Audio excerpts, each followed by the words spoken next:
Right now, on the machine in front of you, something expensive is running for free.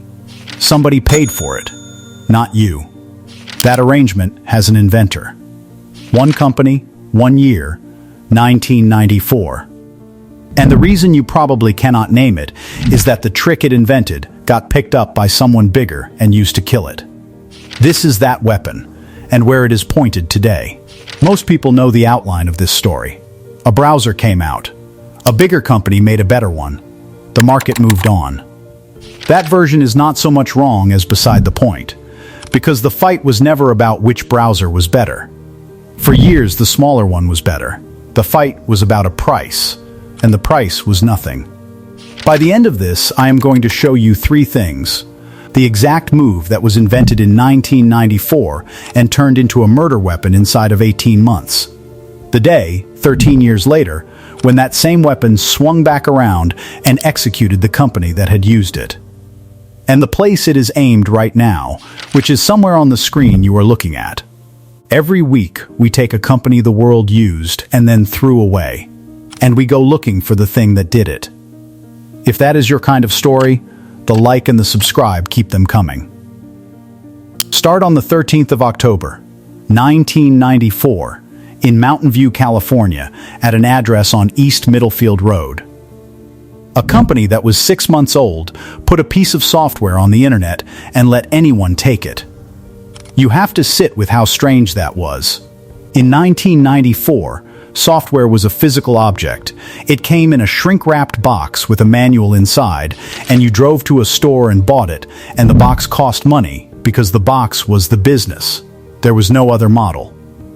And this company, Netscape Communications, announced in its first press release that its browser, Netscape Navigator, was free to anyone using it at home or at a school. No trial period. No crippled version. The real thing. They were not being generous. They had done arithmetic nobody else had done yet. The browser was the thing people wanted, but the browser was not where the money was. The money was in the servers on the other end, the machines that would run the shops and the newspapers and the banks you now use every day. So the internal logic, which never made it into any written business plan, went like this. Give away the client. Sell the server. Make the thing you hold worthless, and charge for the thing you have to connect to. It worked at a speed that still has no comparison in software. Within 4 months of the full release, roughly 75% of everyone on the web was using it. By 1996, that number was 86% across 38 million people at a company that had not existed 2 years earlier. They had built a machine for taking a market without charging for it. What they did not know, and what nobody would put a proper name to for another 8 years, was that they had also built the thing that would kill them. And if you were there, the memory is not a market share number. It is a sound. The download came down a telephone line at 28,800 bits per second, which meant the browser that was about to run the world arrived over several minutes while nobody in the house could make a phone call. You watched a progress bar that lied to you. Then you opened it, and in the top right corner there was an N sitting in a field of stars, and while a page loaded, comets fell through it. That was how you knew the machine was alive. Not a spinner. A small piece of weather. Pages did not appear. They painted. A photograph came down the screen in horizontal bands, one strip at a time, and you watched it develop like something in a darkroom, and it was normal to wait 90 seconds to see a picture of a cat. And at the bottom of half the pages on the web there was a small badge that read Best Viewed in Netscape. That badge is the tell. Nobody puts a badge on their front door for a piece of software they bought. They put it there because the software is the water. For most people alive then, this was not an application chosen from a list. It was the shape the internet came in. The window. And nobody thinks about glass. There was a boxed version too, $39 on a shelf at a computer store, and businesses were expected to buy a license. Most of them never got around to it. You do not pay for the box when the box is on the internet for nothing. That was the design. and it was about to be copied by someone who did not need your $39 at all. On the 9th of August, 1995, the company sold shares to the public, and Wall Street had a small nervous breakdown. The bankers had planned to price it at $14. They doubled it to $28 the night before, which already strained belief for a firm 16 months old that had never turned a yearly profit. It did not help. The next morning, the exchange could not open the stock at all, because there were no shares available at any sensible number. The first trade did not print until 11 in the morning. It printed at 71. It touched 75. It closed at 58.25, and the company was worth close to $3 billion by dinner. More than 100 employees became millionaires that day, including the woman who worked the front desk. If you were around that summer, you heard the number even if you never bought a share. The part that matters here is not the money. It is what the money taught. Until that morning, the rule on Wall Street was that you funded companies with revenue. What the market said on the 9th of August was that it would hand $3 billion to a company whose main product had no price on it, because the free product was buying something the market now valued above revenue, which was every user on Earth. That is the morning free stopped being a marketing tactic and became an asset class. 5 years of dot-com mania ran off it. Every unprofitable company that went public between then and the crash stood on a precedent set at 11 o'clock that morning. Free was now fundable, which meant free was now a tool available to anybody with pockets deeper than yours. And in a suburb of Seattle, somebody had already done the same arithmetic and reached a much harder conclusion. On the 26th of May, 1995, months before that morning on the exchange, Bill Gates sent an internal memo to his executive staff. The subject line was the Internet Tidal Wave. It ran about 3,000 words, called the Internet the most important development since the personal computer in 1981, and named the browser company directly, citing the roughly 70% of the market they held. This is where most tellings of this story go slightly wrong, and it is probably the version you have heard. They frame what followed as Microsoft deciding to build a better browser and win on merit. That is not what the memo describes, and it is not what happened. Microsoft's red was colder and a great deal smarter. The browser was not a product they needed to win. The browser was a threat to the product they already owned. If browsers got good enough, the browser would become the place people lived on a computer, and Windows, the thing Microsoft printed money on, would turn into plumbing. Somebody at the browser company had said as much out loud, sneering that Windows would be reduced to a poorly debugged set of device drivers. So Microsoft did not set out to sell a browser, it set out to make browsers worthless. That is a different objective entirely, and everything turns on the difference. If you are trying to sell a browser, a competitor priced at zero is a catastrophe. If you are trying to make browsers worth nothing, so the layer beneath them stays valuable, then a competitor priced at zero is not a problem at all. It is your goal. And you have more money to get there. The browser company had built its entire existence on giving something away. It had never once considered what happens when the other side decides to give it away harder. Internet Explorer version 1 shipped on the 24th of August, 1995, bolted onto Windows 95, and it was not good. It was licensed code, built from the same university lineage the browser company's own founders had come out of, which is its own quiet joke. Quality was not the point. Distribution was. Microsoft made Internet Explorer free, and not free as a promotion. Internal documents used the phrase free forever. Then it bundled the browser into Windows itself, so that every new computer on Earth arrived with it already sitting there, installed, unavoidable, paid for by nobody, including, within a few years, yours. The Justice Department later found Microsoft was spending more than $100 million a year on internet technology it charged nothing for, and the court named the price for what it was. Not competitive. Predatory, the findings used the phrase better than free. because Microsoft was effectively paying to be there. Here is the asymmetry, and hold on to it, because it comes back later with an entirely different company holding it. Both firms were giving a browser away. Only one of them was giving it away as a funnel. The browser company's free was a bridge to a sale, and there had to be a sale at the far end of the bridge, or the company died. Microsoft's free had no bridge. Microsoft's free was a wall, funded permanently out of a monopoly in a completely separate product, with no requirement that the browser ever earn $1 in its life. You cannot outcompete a price of 0 when your rival is not using it as a price. There was muscle behind it as well. Microsoft threatened to revoke Compact's license to sell Windows when Compaq tried shipping the rival browser instead. That is not two products competing. That is one company standing on the other one's air hose. What you saw of this war was none of the above. What you saw was the web breaking.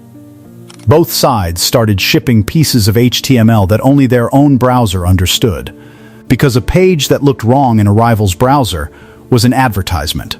The browser company shipped frames which split a page into panels and a tag called blink, which made text flash on and off and was reportedly born as a joke in a bar. Microsoft, refusing to adopt a rival's joke, answered with marquee, which slid text sideways across the screen. So for 2 years, the lived experience of the web was a headline flashing at you in one browser, sitting still in the other, next to text crawling past like a stock ticker for no reason anybody could defend. It ended in a truce almost nobody remembers. At a standards meeting in February 1996, the two firms agreed to drop both tags. Blink for marquee, a straight swap. Two companies in a fight to the death, sitting in a committee, trading away their worst ideas. I find that funnier than I should. But the tag war is the tell. Features were the last ground the browser company could still win on, and for years they did win there. If you preferred it, you were right. It changed nothing. The war had moved somewhere features could not reach. The numbers went cold in public, on a schedule. That 86% was the peak. By the end of 1997, the company that had owned the web was down to about 51, and Microsoft was at 40 and climbing. Internet Explorer version 4 arrived in September 1997 and was, for the first time, arguably the better browser. The engineers were not being outbuilt. They were being outspent by a company that could afford to lose money on this product until the sun went out. That is not a problem you can ship your way out of. Then came the blow that people inside the company still name as the decisive one, and it was not a product at all. America Online. The service a large share of the country used to reach the internet in the first place, switched its default browser to Internet Explorer. Microsoft had traded a place on the Windows desktop to get it. In a single contract, millions of people who had never chosen a browser in their lives were moved off one and onto another. If you were on AOL then, this happened to you and you never noticed, because that is the entire point of a default. Lou Montulli, employee number 9, later called that switch the biggest single event that triggered the downfall. The best engineers started to leave. The stock that had minted 100 millionaires in one morning fell every quarter. And the building in Mountain View that had felt like the center of the world in 1995 felt, by 1998, like a room where people sat waiting for a diagnosis they already had. The government arrived late, the way governments do. On the 18th of May, 1998, the Department of Justice in 20 states sued Microsoft under the same antitrust law once used on the oil and railroad empires. In November 1999, Judge Thomas Penfield Jackson issued 207 pages of findings of fact, and they make brutal reading. You can still download them. Microsoft was an illegal monopoly. It had used that power to crush a competitor.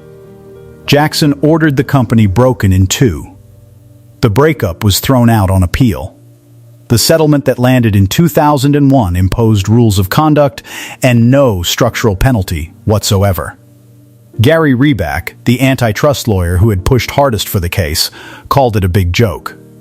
By then, the ruling was an autopsy report. The patient was in the ground, and you had already switched. The company did two things in its last real year. In early 1998, it took the source code of its browser, the actual recipe, and released it to the public for any programmer on Earth to build on under a project it named Mozilla. That was not idealism. That was a company out of money deciding that if it could not sell the thing, it would at least deny the enemy a clean win. Desperation filed as strategy. Then, in November, it sold itself. America Online bought it in a stock deal announced at $4.2 billion, worth close to $10 billion by the time it closed that March. That was not a rescue. That was an estate sale, and AOL was buying the brand and the traffic, not the fight. If you kept using the browser after that, and plenty of people did, you were using a logo. The browser team was disbanded in 2003. The final build shipped in 2008. Closing market share, 0.6%. So that is the end of the company. It is not the end of the weapon, and the weapon is the reason we are here. Go forward 10 years from that courtroom to the 1st of September, 2008. A company called Google released a web browser called Chrome. It launched with 0.3% of the market against an Internet Explorer sitting near 60. Chrome was free. Chrome was also not a business.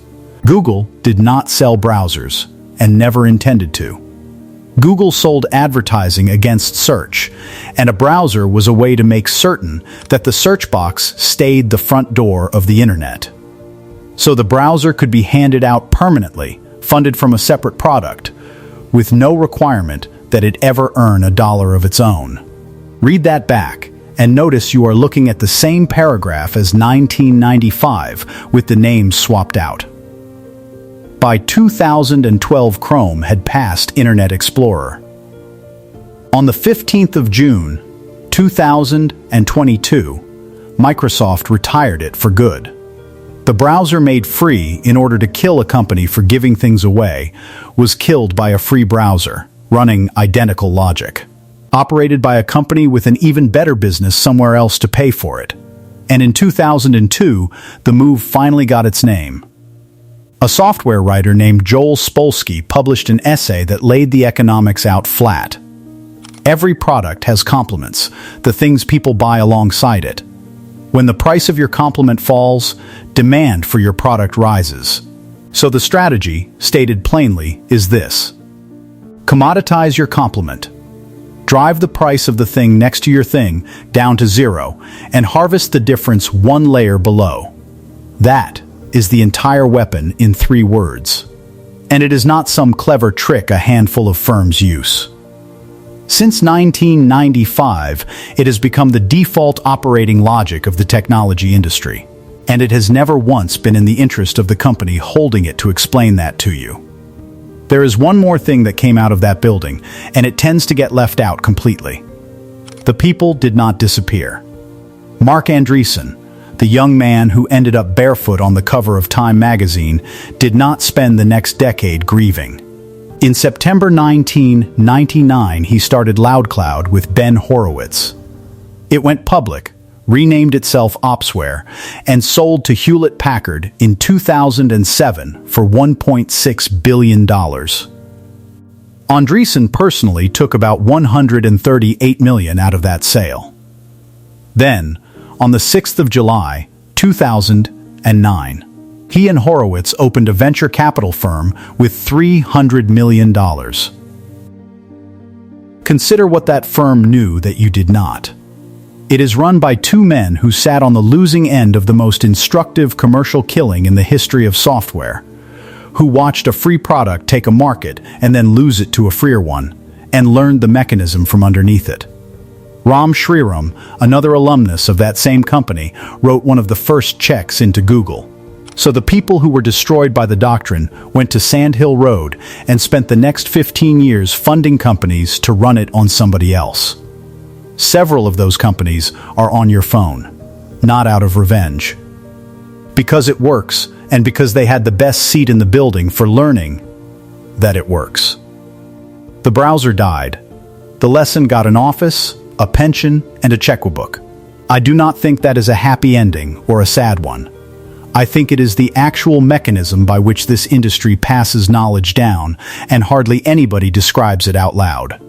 Which brings all of this to the screen in front of you, in 2026. You have used an artificial intelligence model in the last week, and there is a good chance you paid nothing for it. 2 years ago, the strong models sat behind a paywall of $20 a month. That wall came down, and not because anybody had a change of heart. Competition made holding it impossible. Meta publishes the weights of its models for anyone on Earth to download and run.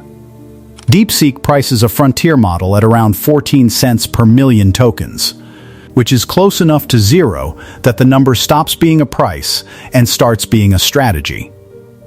Every serious laboratory now gives away capability that costs an extraordinary amount to produce. Not one of them is doing it out of generosity. Each one of them is somebody's compliment. If you sell cloud computing, models should be free, because free models mean more computing sold. If you sell devices, or advertising, or a search box, or an operating system, the model in front of the user ought to cost nothing, because the value you want is one layer down, where the user is not looking. The company handing you the free thing is never in the business of the free thing. That has been true since the 13th of October, 1994. So when you open that free tool tomorrow, the useful thing to ask is not whether it is any good. It is which layer somebody is protecting by handing it to you, and what is happening right now to the companies that still have to charge for the same thing. Because we already know what happens to them. One company found out first, and it found out so completely that most people can no longer name it. Here is the verdict, and it is not the one the courtroom reached. Microsoft was found guilty, correctly, of abusing a monopoly. But the thing that killed Netscape was not a crime. It was an idea, and Netscape thought of it first. They never asked the one question that mattered, which was what their own strategy would look like in the hands of somebody who did not need the money waiting at the other end. That is the whole tragedy in a line. They invented a weapon that only works if you are the richest company in the room, and they were not the richest company in the room. Microsoft learned it from them. Google learned it from Microsoft. And the laboratories doing it to each other right now, with models that cost billions to train and nothing at all to use, are running a play first executed on the 13th of October, 1994, by about 20 engineers in a low building on East Middlefield Road who thought they had found a clever way to grow. They were right. It was clever. It was not theirs to keep. One last thing before you go. There is another company in this same stretch of years whose software sat inside almost every Windows machine that shipped with that free browser on it. It watched this entire war from the inside, made a fortune off the outcome, and then made a decision so arrogant that it handed its crown to a rival it could have bought out of petty cash. Most people have forgotten it was ever a king. That one is next. And if you were there, if you remember watching comets fall through a small blue N while a modem screamed in the next room, then you used the thing before it became evidence. Tell me the first website you ever loaded on it. I read every one.